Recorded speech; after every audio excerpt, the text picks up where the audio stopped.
بسم اللہ الرحمن الرحیم، اللہ کے نام سے جو رحمان اور رحیم ہے۔ الم تر الى الذین قیل لهم کفوا ایدیکم واقیموا الصلاة وآتوا الزکاة فلما كتب علیہم القتال إذا فريق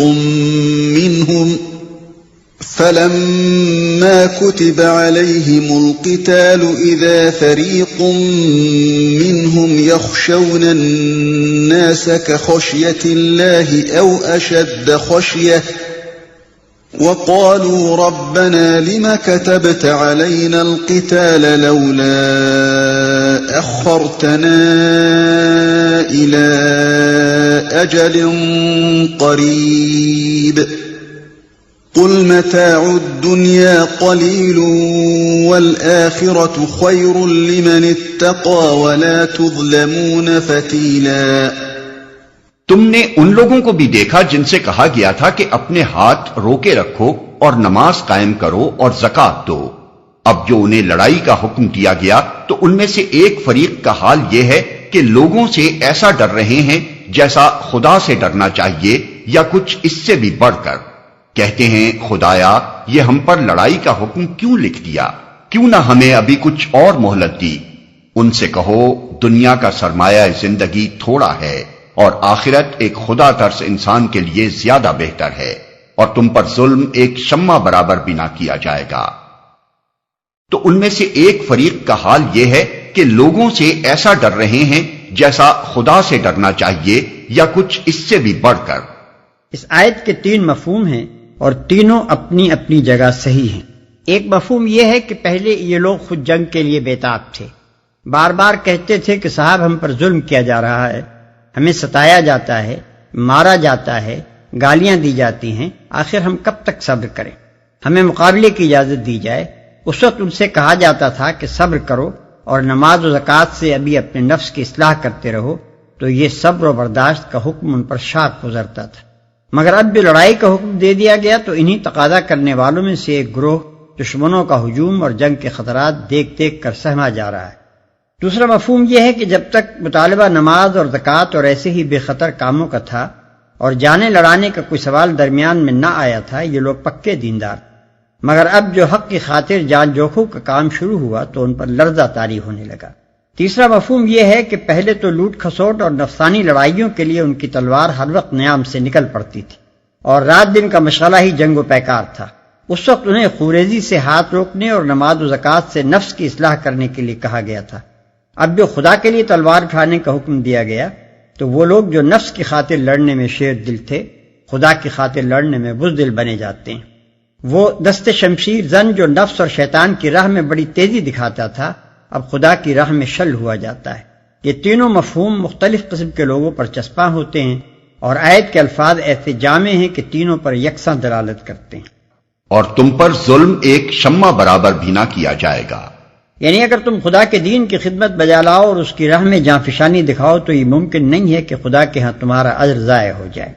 أينما تكونوا يدرككم الموت ولو كنتم في بروج مشيدة وإن تصبهم حسنة يقولوا هذه من عند الله وإن تصبهم سيئة يقولوا هذه من عندك قل كل من عند الله فما لهؤلاء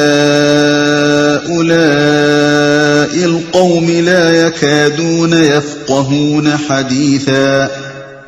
رہی موت تو جہاں بھی تم ہو وہ بہرحال تمہیں آ کر رہے گی، خواہ تم کیسی ہی مضبوط عمارتوں میں ہو۔ اگر انہیں کوئی فائدہ پہنچتا ہے تو کہتے ہیں یہ اللہ کی طرف سے ہے، اور اگر کوئی نقصان پہنچتا ہے تو کہتے ہیں یہ تمہاری بدولت ہے۔ کہو سب کچھ اللہ ہی کی طرف سے ہے، آخر ان لوگوں کو کیا ہو گیا ہے کہ کوئی بات ان کی سمجھ میں نہیں آتی۔ اور اگر کوئی نقصان پہنچتا ہے تو کہتے ہیں یہ تمہاری بدولت ہے۔ یعنی جب فتح و ظفر اور کامیابی اور سرخروئی نصیب ہوتی ہے تو اسے اللہ کا فضل قرار دیتے ہیں اور بھول جاتے ہیں کہ اللہ نے ان پر یہ فضل نبی صلی اللہ علیہ وسلم ہی کے ذریعے سے فرمایا ہے۔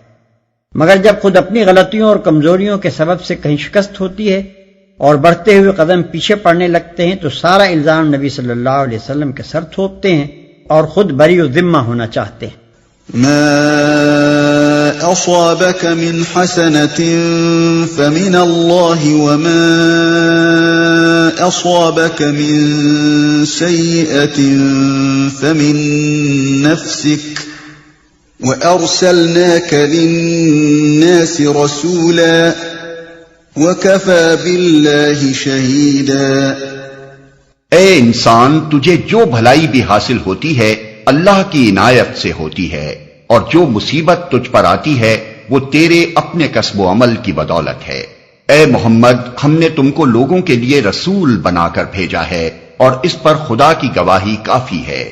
من يطع الرسول فقد اطاع الله ومن تولى فما ارسلناك عليهم حفيظا۔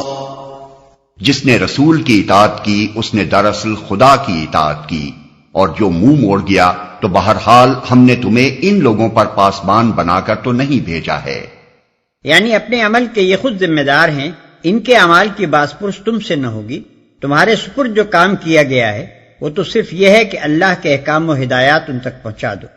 یہ کام تم نے بخوبی انجام دے دیا۔ اب یہ تمہارا کام نہیں ہے کہ ہاتھ پکڑ کر انہیں زبردستی راہ راست پر چلاؤ۔ اگر یہ اس ہدایت کی پیروی نہ کریں جو تمہارے ذریعے سے پہنچ رہی ہے تو اس کی کوئی ذمہ داری تم پر نہیں ہے۔ تم سے یہ نہیں پوچھا جائے گا کہ یہ لوگ کیوں نافرمانی کرتے تھے۔ وَيَقُولُونَ طَاعَةٌ فَإِذَا بَرَزُوا مِنْ عِنْدِكَ بَيَّتَ طَائِفَةٌ مِّنْهُمْ غَيْرَ الَّذِي تَقُولُ وَاللَّهُ يَكْتُبُ مَا يُبَيِّتُونَ فَأَعْرِضْ عَنْهُمْ وَتَوَكَّلْ عَلَى اللَّهِ وَكَفَى بِاللَّهِ وَكِيلًا۔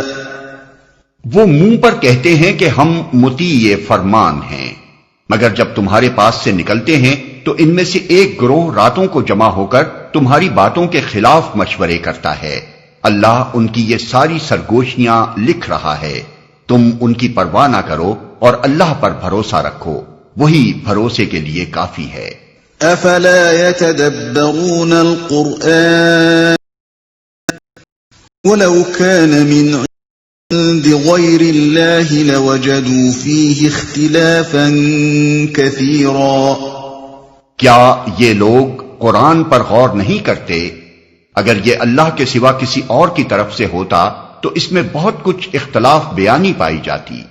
منافق اور ضعیف الایمان لوگوں کی جس روش پر اوپر کی آیتوں میں تنبیہ کی گئی ہے اس کی بڑی اور اصلی وجہ یہ تھی کہ انہیں قرآن کے من جانب اللہ ہونے میں شک تھا۔ انہیں یقین نہ آتا تھا کہ رسول پر واقعی وحی اترتی ہے اور یہ جو کچھ ہدایات آ رہی ہیں براہ راست خدا ہی کے پاس سے آ رہی ہیں۔ اسی لیے ان کی منافقانہ روش پر ملامت کرنے کے بعد اب فرمایا جا رہا ہے کہ یہ لوگ قرآن پر غور ہی نہیں کرتے، ورنہ یہ کلام تو خود شہادت دے رہا ہے کہ یہ خدا کے سوا کسی دوسرے کا کلام ہو نہیں سکتا۔ کوئی انسان اس بات پر قادر نہیں ہے کہ سال ہا سال تک وہ مختلف حالات میں مختلف مواقع پر مختلف مضامین پر تقریریں کرتا رہے اور اول سے آخر تک اس کی ساری تقریریں ایسا ہموار یک رنگ متناسب مجموعہ بن جائیں جس کا کوئی جز دوسرے جز سے متصادم نہ ہو، جس میں تبدیلی رائے کا کہیں نشان تک نہ ملے، جس میں متکلم کے نفس کی مختلف کیفیات اپنے مختلف رنگ نہ دکھائیں اور جس پر کبھی نظر ثانی تک کی ضرورت نہ پیش آئے۔ وَإِذَا جَاءَهُمْ أَمْرٌ مِّنَ الْأَمْنِ أَوِ الْخَوْفِ أَذَاعُوا بِهِ وَلَوْ رَدُّوهُ إِلَى الرَّسُولِ وَإِلَى أُولِي الْأَمْرِ مِنْهُمْ لَعَلِمَهُ الَّذِينَ يَسْتَنبِطُونَهُ مِنْهُمْ وَلَوْلَا فَضْلُ اللَّهِ عَلَيْكُمْ وَرَحْمَتُهُ لَاتَّبَعْتُمُ الشَّيْطَانَ إِلَّا قَلِيلًا۔ یہ لوگ جہاں کوئی اطمینان بخش یا خوفناک خبر سن پاتے ہیں اسے لے کر پھیلا دیتے ہیں، حالانکہ اگر یہ اسے رسول اور اپنی جماعت کے ذمہ دار اصحاب تک پہنچائیں تو وہ ایسے لوگوں کے علم میں آ جائے جو ان کے درمیان اس بات کی صلاحیت رکھتے ہیں کہ اس سے صحیح نتیجہ اخذ کر سکیں۔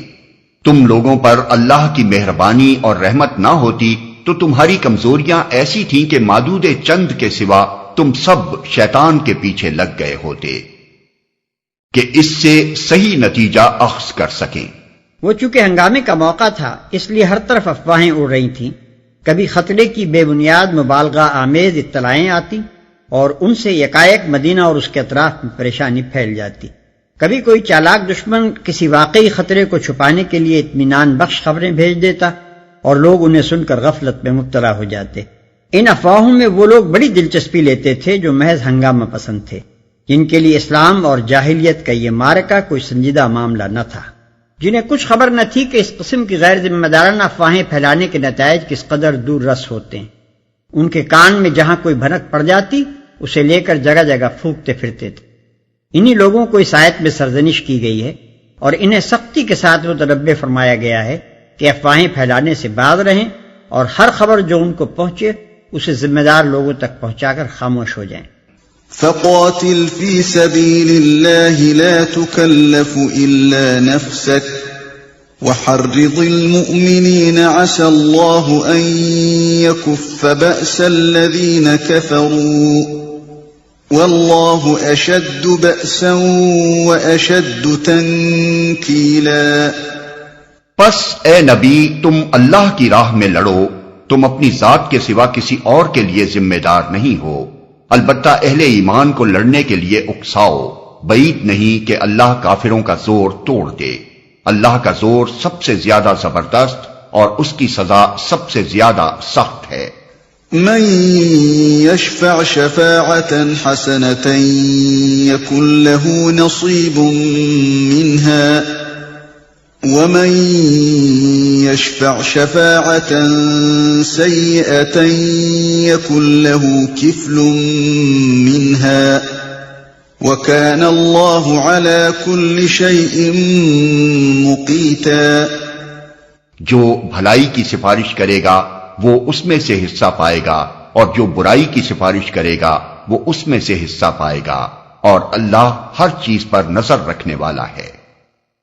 جو برائی کی سفارش کرے گا وہ اس میں سے حصہ پائے گا، یعنی یہ اپنی اپنی پسند اور اپنا اپنا نصیب ہے کہ کوئی خدا کی راہ میں کوشش کرنے اور حق کو سربلند کرنے کے لیے لوگوں کو ابھارے اور اس کا اجر پائے، اور کوئی خدا کے بندوں کو غلط فہمیوں میں ڈالنے اور ان کی ہمتیں پست کرنے اور انہیں اعلاء کلمت اللہ کی سعی و جہد سے باز رکھنے میں اپنی قوتیں صرف کرے اور اس کی سزا کا مستحق بنے۔